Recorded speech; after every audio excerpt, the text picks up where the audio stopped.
YouTube, what's good, man? It's your boy Ron back with a brand new video. Today we got the top 10 ball handlers in NBA history.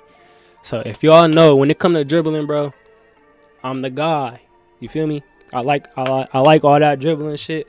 I like to see that. You feel me? I like to see somebody get right. I like to see somebody get broke down. You feel me? I like seeing that. That's what entertains me. So that's how I play. You feel me? So you gonna see who really the top 10 best dribblers in NBA history ever. You feel me? And if y'all boys like this video, let me leave a like, subscribe if y'all new, man, and comment your thoughts on this video, and let me know if you guys want me to react to anything. And also, don't forget to turn on the post notification bell so you know when I drop. And yeah, man, let's get straight into it. Crossover, a sexy Euro step, or a nasty ankle breaker are one of the most spectacular things you can see in basketball. These NBA players have done those moves more than anyone else. Here are the 10 best ball handlers in NBA history. Kyrie better be one. Kyrie better be one. 10. Isaiah Thomas. Isaiah Thomas was one of the fastest point guards ever, and he kept the ball so close to the ground when he dribbled that it was extremely hard to alter his dribble and affect where he wanted to go. Zeke's ball handling was shifty. It was creative, and it seemed like he was never out of rhythm. He carved defenses up with his lightning-quick first step, and then he'd either take a slaloming drive to the basket, make a crisp pass to a cutter, or a stop-and-pop J over a retreating defender. He did all this damage in the era with hand-checking, and when a lot of ball carrying we see today was illegal, which made it harder for small guards like him to dominate. And yet, dominate is exactly what he did. Number 9.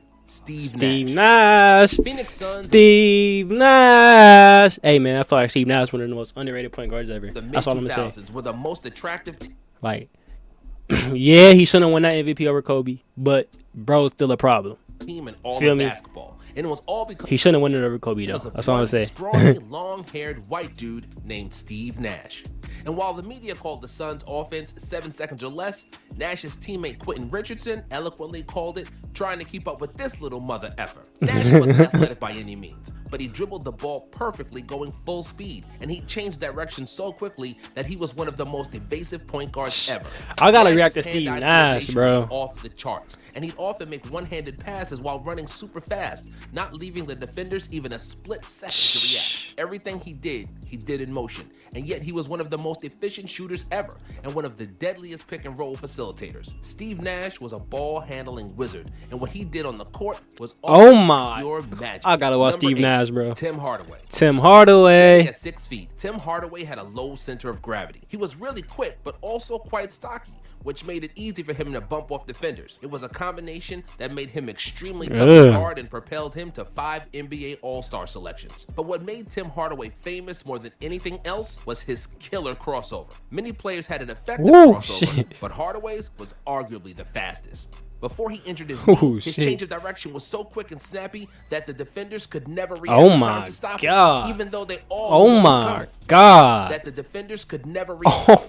Before he injured his knee, his change of direction was so quick and snappy that the defenders he out of there. What? Oh my God, that's tough, bro. I ain't gonna lie. All knew what was coming. Number 7. Boom him out of there. What? Oh yeah, CP got to be in there. Point guard for CP got to be in there. Simply put, CP doesn't have any deficiencies in his game. Despite only 6 feet in height, he is incredibly strong and fundamentally sound, which made him into one of the best defenders ever at his position. On offense, he's a floor general par excellence. Paul is one of only 6 players to notch 10,000 assists in the NBA, and he routinely made below-average players look great with his passes. A pick-and-roll maestro, he can dissect every defense and punish every defender who overextends or is late in coverage. Or he can just finish himself because he's a phenomenal shooter as well. And everything is set up with incredible footwork and ball handling. Chris Paul just went back to the Clippers, man. Let me know how y'all feel about that in the comment section. Me personally, we all know the Clippers still not about to win nothing. It don't matter who they get, bro. Bro, the Clippers, bro, for one, their whole team is past their prime. They got Chris Paul, they got Bradley Beal, they got James Harden, and they got Kawhi, and they got Brook Lopez. They all over the 35, bro. It's amazing to see how Chris Paul can create separation for a shot. They all over 35, bro. Wants to, even though he's they not keeping up with Anthony Edwards and shit like that. Number 6, and fucking James Harden. Shea Gilgeous and shit. They're not keeping up with them. People who are always ready to criticize James Harden. He's not a great defensive player. James Harden, No matter what y'all say about him, he is one of the best offensive players we've ever seen. Like, he's one of them. I ain't say he is the best, but he's one of them, bro. Playoffs. While there is some truth to all those arguments, no one can dispute that James Harden has mastered the game of basketball like few other players. Facts. If I had to describe Harden with one word, that word would be artist. Because what James is doing with the basketball in his hands is art in its purest form.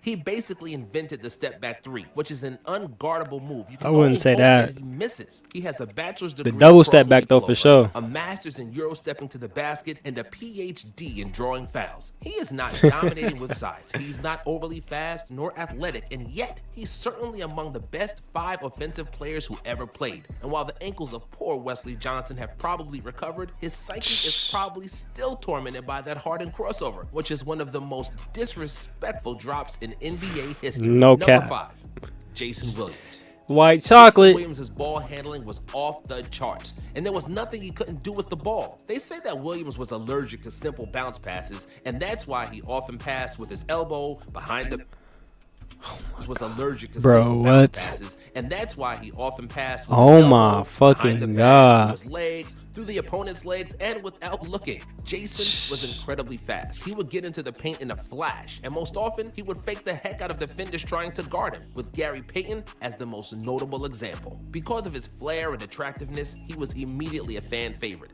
and as a basketball fan, you simply had to love him. Even though his numbers were average, and he was never even close to being an all-star, White Chocolate played with such passion and style, and was one of those players that you'd always pay attention to see play. Number 4, Steph Curry. Steph, look at Curry, man. Considered the greatest shooter to ever play. Oh my and it's God, only a CP, matter what of was you time doing? until he breaks Ray Allen's record for most three-pointers made. But it's not just the sheer quantity of this an old video that makes Steph into the GOAT of all shooters. What separates Steph from great shooters like Ray Allen or Klay Thompson is his uncanny ability to create off the dribble and gain opportunities to shoot with his phenomenal ball handling skills. His ability to hit pull-up threes in transition after a step back or a crossover and from all possible angles is what makes him unique. James Harden is perhaps a more efficient dribbler because of his physical strength. Kyrie Irving is more aggressive in getting to the cup, but Curry is like a queen in chess. He's the only man I've seen who can dribble the ball forwards, backwards, and laterally all equally well. The way he moves across the floor, the ease with which he slides in all directions, controlling the ball like a yo-yo, transcends everything we've seen in basketball. Number 3, Jamal Crawford. If any NBA player played NBA basketball like it, I hope y'all know who top 2 is, bro. And I hope he better put who I think he better put out number 1. He better not bullshit me. It's just another game of pickup. That's all I'm gonna say. But we all know who 1 and 2 though. He didn't play much defense for sure, and he wasn't keen on passing the rock once he got a hold of it. But he could score with the best of them, and that was because of his exceptional ball handling skills. His shake and bake is one of the prettiest moves in NBA history. No cap. And it looked like it came straight up from some and one mixtape. When he danced with the ball, everything else faded away, and it was like watching figure skating with a basketball. And Jamal would never slip, while the opponents often looked like they were on ice. The defender could be both bigger, stronger, and faster than him, but it didn't matter. Whoever was guarding him, Jamal could make them look like a fool in a split second. Number 2, Allen Iverson. Yes, he was a ball hog who often opted for... Yes, sir, my boy Kyrie Irving at the number 1 spot, as he should be, man. Stop playing with my man. Hey, I just told y'all before, when it comes to dribbling the ball, Kyrie really does it, bro. And I ain't even, you feel me? I ain't taking nothing away from anybody on this list, bro. You got to put Kyrie in his own role when it comes to dribbling, bro. Like, he was skinny because you got to, bro. He played ISO-heavy hero ball. Like, don't get me wrong. These players are nice as shit. Like, they're good as fuck. Like, they're overly good, bro. Like, don't get it. You feel me? These players are overly nice, bro. But when it comes to dribbling that ball, bro, when it comes to dribbling that rock, Kyrie got it for sure. He didn't really like practice that much, and yet there was nothing you could do against him. Most of his 26,000 points in the NBA came off the dribble, as he would very often simply ignore 4 of his teammates. His ability to drive to the basket was unparalleled by any player of his era. No matter how tight the defense was and how many it's that crossover, bro. To help, it usually didn't matter. You think he about to go that way? He back this way, like, come on. And fastest ever, but then AI showed up, crossed Michael Jordan, and Hardaway immediately seemed less cool and less dangerous. With the mesmerizing combination of speed and ball handling, the answer was the most feared guard of his era, even more so than Kobe. Kobe would always get his numbers, but Allen Iverson could embarrass you, break your ankles, and your spirit. Just ask Ty Lue. Number 1. Yes, Kyrie sir. Irving is the best ball handler the NBA has ever seen. He is completely ambidextrous, and it doesn't matter to him if he dribbles with the right or left. Kai is incredibly quick and has a ball on a string with such ease, and it seems like his dribbling is completely improvisational. In fact, his dribbling looks like an Uncle Drew commercial, but it happens on the grandest stage and against the best players in the world. I still feel sorry for you, Brandon Knight. But not only is Kyrie the greatest ball handler in NBA history, he's arguably the best below the rim finisher ever, with a layup package deeper than Oh my God. Kyrie. Oh my God. Oh my God. history. He's arguably the best below the rim finisher. Bro, you see how ever, fast with a that layup was? package Oh my God. Bro. NBA history. He's arguably the best below the rim finisher ever, with a layup package deep. I'm gonna say it again, bro.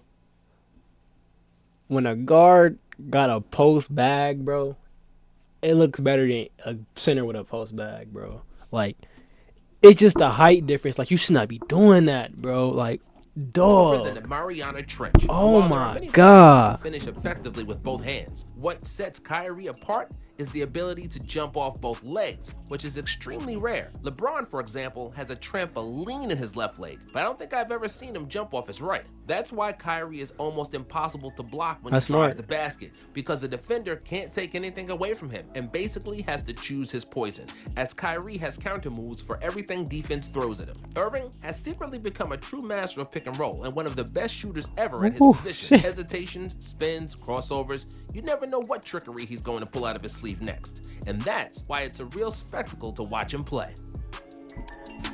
Hey, man. Kyrie, bro. Like, I hate to keep repeating myself, but dude was really a fucking problem. Like, he's really a fucking problem. Like, like we really had some of the best guards in our generation, as in point guards in our generation, bro. Like, we didn't have Dame, we didn't have Kemba Walker, we didn't have Kyrie, we didn't have Curry, we didn't have Russ, we didn't have